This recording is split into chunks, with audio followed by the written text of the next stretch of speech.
اور پاکستان کے خلاف افغان طالبان کی جارحیت پر چین کا رد عمل بھی سامنے آ گیا ہے۔ پاکستان اور افغانستان کے درمیان کشیدگی پر شدید تشویش ہے۔ چینی وزارت خارجہ کا یہ موقف سامنے آیا ہے۔ تو پاکستان کے خلاف افغان طالبان کی جارحیت پر چین کا رد عمل بھی سامنے آیا۔ پاکستان اور افغانستان کے درمیان کشیدگی پر شدید تشویش ہے۔ چینی وزارت خارجہ کا یہ ری ایکشن سامنے آیا ہے، ان کا رد عمل سامنے آیا ہے۔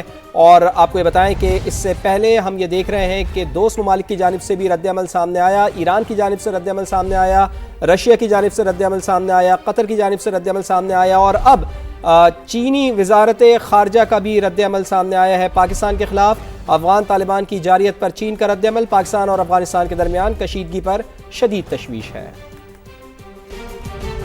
طلال چودھری میڈیا سے گفتگو کر رہے ہیں، براہ راست لے چلتے ہیں۔ کمٹ کیا تھا تو کوئی ایسی انوکھی ایسی بڑی خواہش تو نہیں کر دی؟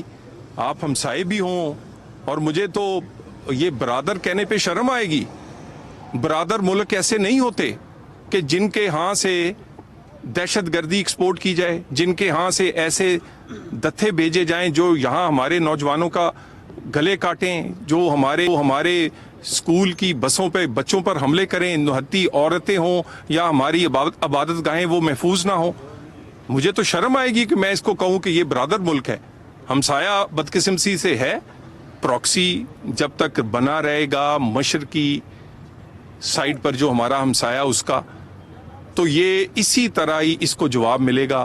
افغانستان یہ بات ذہن میں رکھے، اس کی سوورینٹی، اس کی خوشحالی، اس کا امن صرف پاکستان سے پرامن اور اچھے تعلقات میں ہے۔ اگر یہ پرامن اور اچھے تعلقات نہیں ہوں گے، نہ وہ سوورن رہے گا، نہ پرامن ہو سکتا ہے، نہ خوشحالی ادھر جا سکتی ہے۔ کیسی ریاست ہے کہ ریاستوں کا کام یہ ہے کہ آپ 15 16 سال کے بچے جو ہیں ان کو خودکش بنا کر اس پر فخر کریں، ان کو خودکش بنا کر دوسروں ملکوں میں بھیجیں۔ کیا ریاستیں اور اسلامی ریاستیں ایسے کرتی ہیں؟ وہ تو اپنے بچوں کے لیے کوئی اچھی تعلیم، صحت، روزگار، مستقبل کی بات کرتی ہیں۔ آپ لوگوں نے فیکٹری بنا دی ہے کہ اپنے بچوں کو خودکش بنا کر دوسروں پر حملہ آور کریں۔ گوریلا مائنڈ سیٹ سے افغانستان کو باہر آنا ہوگا۔ گوریلا مائنڈ سیٹ سے وہ باہر نہیں آئیں گے۔ ان کے بیہیویئر کو چینج کرنے کے لیے ہم نے بات چیت سے آغاز کیا تھا، ان کا بیہیویئر نہیں بدلا۔ اس کے بعد option 2 plan A B C implement ہونے شروع ہو گئے ہیں۔ ہم ان کا بیہیویئر بدلنا چاہتے ہیں۔ یہ ایک ریاست کے طور پر بیہیو کریں، یہ ایک گوریلا مائنڈ سیٹ یا گوریلا گروپ کے طور پر بیہیو نہ کریں۔ جب تک ان کا بیہیویئر نہیں بدلے گا، ان کے بیہیویئر کو بدلنے کے لیے کسی طرح کا بھی آپشن اڈاپٹ کریں گے۔ پاکستان کے اندر دہشت گردی منظور نہیں ہے، اور یہ جن پیسوں پر کھیل رہے ہیں یہ پیسے بھی ان کے کام نہیں آئیں گے۔ ہم یہ پیسے یہ جہاد نہیں کر رہے، یہ ڈالروں پہ لڑ رہے ہیں۔ کتنے لوگوں کو زخمی کیا ہے، کتنے لوگوں کو مارا ہے، اس کے پیسے لیے جاتے ہیں اور وہ ڈالرز میں جاتے ہیں۔ ہمارے مشرقی ہمسائے میں انڈیا نے اپنی فائنانسنگ 4 گنا کر دی ہے جو پہلے وہ کرتا تھا، کیونکہ اس کو مئی کا غم نہیں بھول رہا، لیکن اس نے خود تو مرا تھا، ان کو بھی مروایا ہے۔ اور یہ بالکل یہ جو گٹھ چور ہے اسرائیل، انڈیا، اور اس کے بعد وہ استعمال کرنا چاہ رہے ہیں افغانستان کو، یہ کسی غلط فہمی میں ہے۔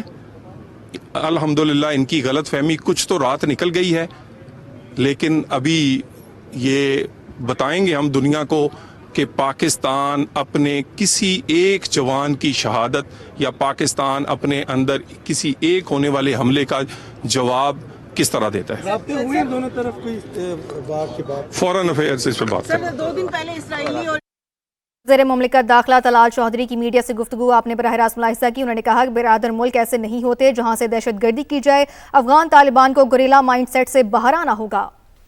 پاکستان سیکیورٹی فورسز کی افغان طالبان کی بلا اشتعال جارحیت کے خلاف کارروائیاں جاری ہیں۔ پاک فوج نے افغان پوسٹوں پر قبضہ کر کے گاڑیاں بھی ضبط کر لی ہیں۔ پاک فوج نے پیشہ ورانہ انداز اور دینی اقدار کے مطابق افغانستان کا جھنڈا احترام سے اتارا۔ پاک فوج نے افغان پوسٹوں پر پاکستانی جھنڈا فخر کے ساتھ لہرا دیا۔ سیکیورٹی ذرائع کے مطابق پاک فوج نے جنگ کی حالت میں بھی پیشہ ورانہ اور دینی اقدار کو پسے پشت نہیں ڈالا ہے۔ جذبہ ایمانی سے سرشار پاک فوج دشمن کی جارحیت کا منہ توڑ جواب دے رہی ہے۔ آپ کو اپڈیٹ کرتے چلیں کہ پاکستان سیکیورٹی فورسز کی افغان طالبان کی بلا اشتعال جارحیت کے خلاف کارروائیاں جاری ہیں۔ پاک فوج نے افغان پوسٹوں پر قبضہ کر کے گاڑیاں بھی ضبط کر لی ہیں۔ پاک فوج نے پیشہ ورانہ انداز اور دینی اقدار کے مطابق افغانستان کا جھنڈا احترام سے اتارا۔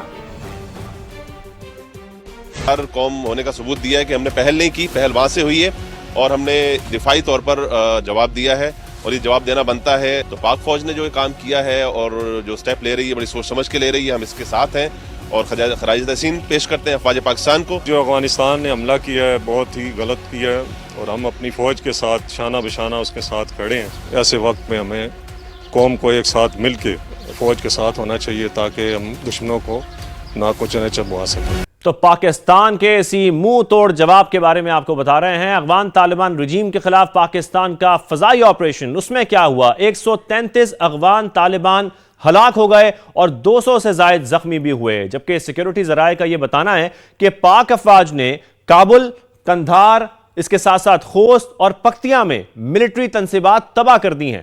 پاکستان کی جوابی کارروائی میں طالبان کے تقریباً 80 ٹینک، آرٹلری گنز اور APCs بھی مکمل تباہ ہو گئی ہیں۔ پھر کابل میں 2 بریگیڈ ہیڈ کوارٹرز ملیاں میٹ کر دیے گئے ہیں۔ قندھار میں آپ کو یہ بھی بتائیں کہ بریگیڈ ہیڈ کوارٹرز تباہ کیا گیا ہے۔ قندھار میں ایمونیشن ڈپو اور لاجسٹک بیس بھی خاک میں ملا دی گئی ہے۔ پھر پکتیا اور گردیز کے علاقوں میں ہیڈ کوارٹرز تباہ کیے گئے ہیں۔ اس کے ساتھ ساتھ ولی خان سیکٹر میں افغان چوکی اڑا دی گئی۔ پھر انگور اڈا کی بات کرتے ہیں۔ انگور اڈا پر ٹرمینل کو ملبے کا ڈھیر بنا دیا گیا ہے۔ پاک فوج نے شوال سیکٹر کے قریب پکتیکا کی پوسٹ پر قبضہ کر لیا ہے اور محمد سیکٹر کے قریب افغان طالبان چوکیاں چھوڑ کر فرار ہو چکے ہیں۔ خوست کی بات کرتے ہیں۔ خوست میں افغان طالبان کی سرحدی پوسٹوں کو آرٹلری اور کواڈ کاپٹر سے نشانہ بنایا گیا۔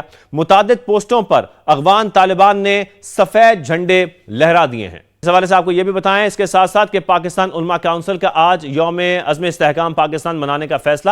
چیئرمین علماء کونسل حافظ طاہر اشرفی یہ کہتے ہیں کہ ملک بھر میں علماء کرام جمعے کے خطبات میں مسئلے کو اجاگر کریں۔ مولانا عبدالخبیر اور مفتی زبیر نے آپریشن غزب للحق کو وقت کی ضرورت قرار دیا ہے۔ کہا افغانستان کو سمجھانے کی بہت کوشش کی لیکن انہیں امن کی زبان سمجھ نہیں آئی، اب انہیں انہی کی زبان میں جواب دینا ہوگا۔ پاکستان علماء کونسل کا آج یوم عزم استحکام پاکستان منانے کا فیصلہ۔ چیئرمین علماء کونسل حافظ طاہر اشرفی کی سما سے خصوصی گفتگو۔ کہا افغانستان کو سمجھانے کی بہت کوشش کی لیکن کابل میں بیٹھی بھارت اور اسرائیل نواز قیادت کو امن کی زبان سمجھ نہیں آئی۔ ملا ہیبت اللہ اور ان کے ساتھی عقل کریں اور یہ ہندوستان اور اسرائیل کے ہاتھوں استعمال نہ ہو۔ کل تمہاری پناہ گاہ پاکستان تھا اور اگر پاکستان سے تم لڑو گے دنیا میں تمہیں کہیں پناہ نہیں ملنی ہے۔ پاکستانی قوم اپنی فوج کی پشت پر کھڑی ہے۔ غضب للحق جہاں افغانیوں کے لیے ہم کر رہے ہیں وہاں یا پاکستان کے اندر ان کے سہولت کار ہیں یا وہ اس ملک کو چھوڑے وہاں جا کر رہے۔ ہمیں اندرونی سہولت کاروں کے خلاف بھی اٹھنا ہوگا اور یہ بیرونی کا علاج تو الحمدللہ ہمارے پاس ہے۔ چیئرمین رویت ہلال کمیٹی مولانا عبدالخبیر آزاد کہتے ہیں خوارج انسانیت کے قاتل ہیں۔ یہ کون سی جنت کے ٹکٹ بانٹ رہے ہیں؟ انہیں انہی کی زبان میں جواب دینا ہوگا۔ آئے دن پاکستان پر حملہ، پاکستان کی مساجد پر حملہ، پاکستان کی فورسز پر حملہ، پاکستان کے لوگوں پر حملہ، جو اللہ تعالیٰ کی عبادت کر رہے ہیں ان کے اوپر خودکش حملے، یہ کیا ہے؟ یہ زیادتیاں کس کی طرف سے ہیں؟ یہ دنیا کے سامنے عیاں ہو چکا ہے۔ یہ ایک درندہ صفت لوگ، یہ انسانیت کے قاتل لوگ ہیں۔ کیا اسلام ہمیں اس طرح کی اجازت دیتا ہے کہ ہم اس طرح لوگوں کا قتل عام کریں؟ یہ کون سا اسلام ہے؟ یہ کون سی بات ہے؟ مفتی زبیر نے بھی افغانستان کی جانب سے بلا اشتعال فائرنگ اور جارحیت کی مذمت کی۔ افغانستان کی طرف سے بلا اشتعال فائرنگ اور جارحیت کے اقدام انتہائی شدید قابل مذمت ہے۔ افغانستان کی موجودہ حکومت کی شدید ناکامی ہے کہ وہ پاکستان کے اس حقیقی جائز مطالبے کہ پاکستان میں دہشت گردی کے لیے افغانستان سے دراندازی بند کی جائے، اس پر اپنی ناکامی دکھائی ہے۔ اس وقت بھی ضرورت ہے کہ دونوں طرف سے علماء سامنے آئیں اور علماء اپنا کردار ادا کریں، خاص طور پر افغانستان کے علماء سامنے آ کر کے اس جارحیت کو جو افغانستان سے پاکستان پر کی جا رہی ہے اسے بند کروائیں۔ علماء کرام کا کہنا تھا حکومت پاکستان نے کئی بار افغان حکومت سے پاکستان میں دراندازی بند کرانے کا مطالبہ کیا، لیکن افغان حکومت نے ایسا نہیں کیا، اس لیے اب جواب دینا ضروری ہو گیا ہے۔ پوری قوم پاک فوج کے شانہ بشانہ کھڑی ہے۔